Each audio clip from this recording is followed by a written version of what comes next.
We also were talking earlier about radical open-mindedness, and I want to talk a little bit more about that and how you feel we're doing on that front culturally right now. Mm-hmm.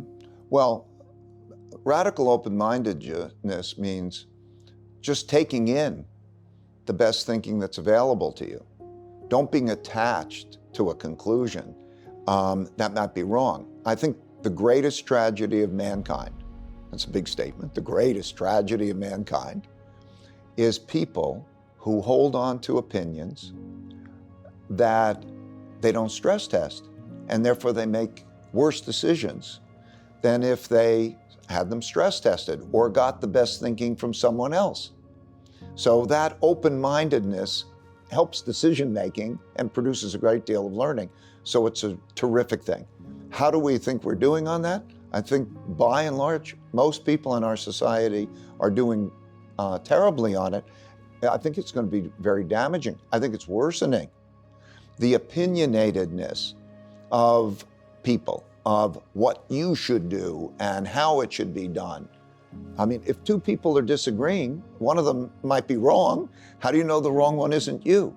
And even the ability of people to make their own choices that I can respect, that you can have the life and make the choices you want. This opinionatedness and this lack of open-mindedness and the willingness to fight for these things is going to cause us to have a civil war or an external war. Look at it politically. What we're seeing is a greater movement to populism of the left and the right. There's no tolerance. It's now perceived that if you're compromising and that you're operating in a way where you respect differences, that you're weak. Now, our system of democracy depends on compromising and allowing those personal freedoms. But no, there's going to be, I'm going to fight for that point of view. And that's becoming something that is almost bringing us to a civil war.